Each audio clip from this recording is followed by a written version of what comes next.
ارحم مراب بروحنا يا ربنا مع السلامة في أماني شيخنا الله ربي ارحم مراب بروحنا يا ربنا.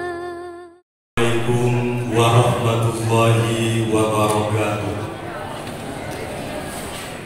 Bismillah walhamdulillah wassalatu wassalamu ala rasulillah wa ala alihi wa sahabatihi wa mawala amma ba'du. Yang terhormat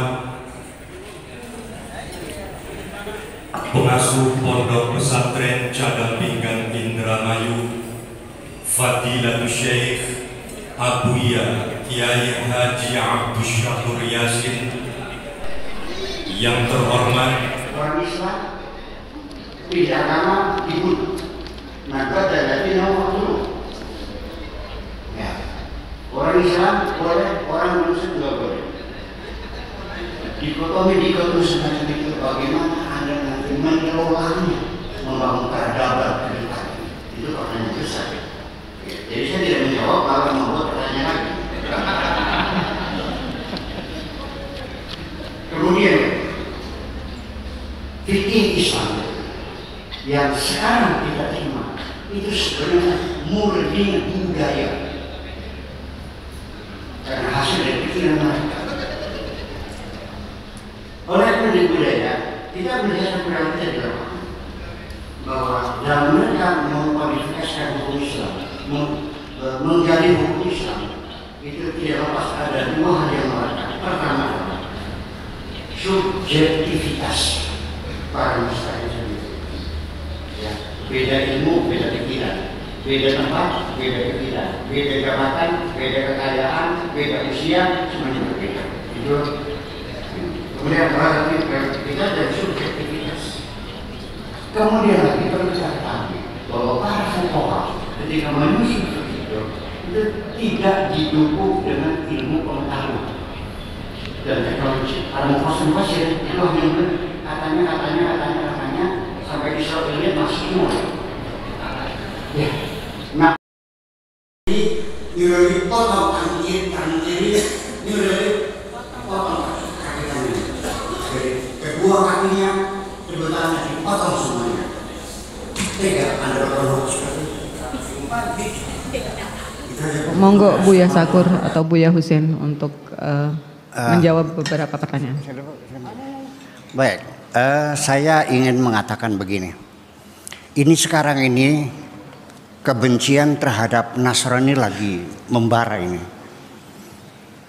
Termasuk saya juga sering dibully, ceramah Anda hebat, tapi yang senang orang Kristen. Sebaiknya Anda jangan jadi mubalik, jadi pendeta aja. Gitu.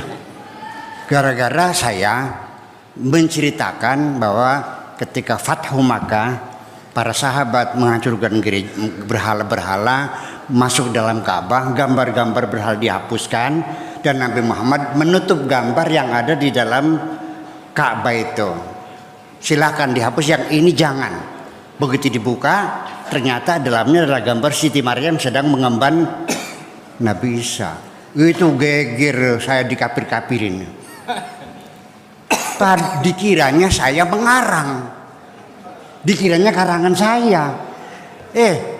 Itu tempatnya di Mabes Polri, nggak mungkin kita saya baca bukunya dong, habis waktunya gitu. Tapi akhirnya ya saya kirimkan ke MUI, ke Pak Sekjennya, ya kitab-kitab rujukan saya itu antara lain adalah Akhbaru Makkah lil Waqidi, kemudian juga Tarikhul Islam lil Imam siapa itu? Ya Ibnu Hisham, dan kemudian juga Fathul Bari Syarah Imam Bukhari, dan satu lagi ada, itu banyak puluhan kitab yang menceritakan itu. Saya kira hanya 4 aja. Jadi karena mereka baru baca sejarah Islam Khulasatu Nurul Yakin, dikiranya cuma itu sejarah itu yang lain dibaca. Kalau kitab-kitab itu ada semua di rumah Kiai itu. Berarti dibaca nggak kitabnya? Ya udah selesai gitu masalahnya ini.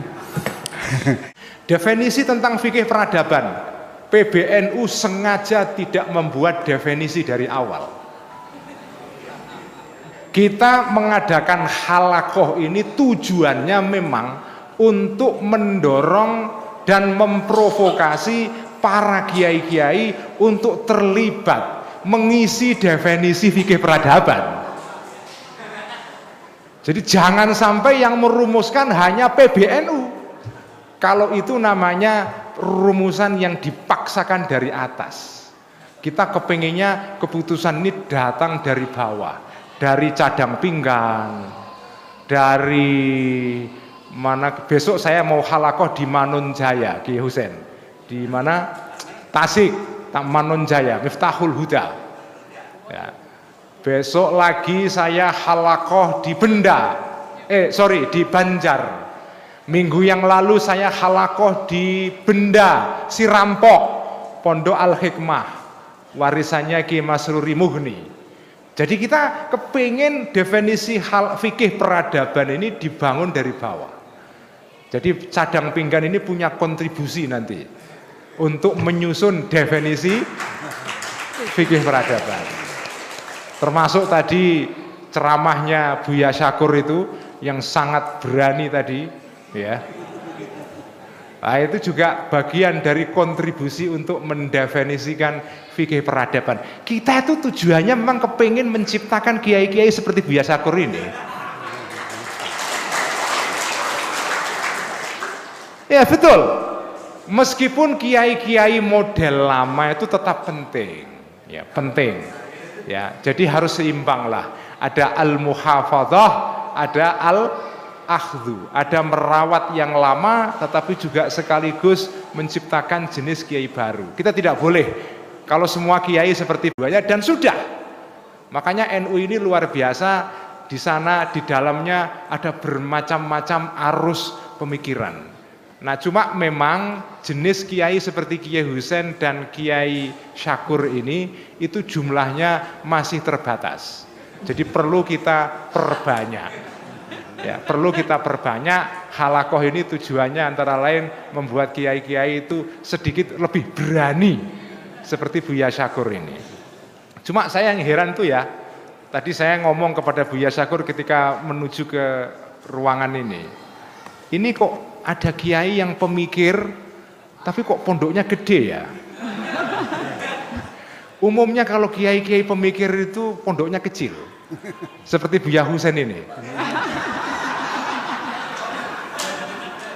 Buya Husain itu umatnya kebanyakan di online, dunia maya, banyak umatnya itu. Ya. Tetapi kalau kiai-kiai yang seperti Buya Syakur ini itu jarang sekali.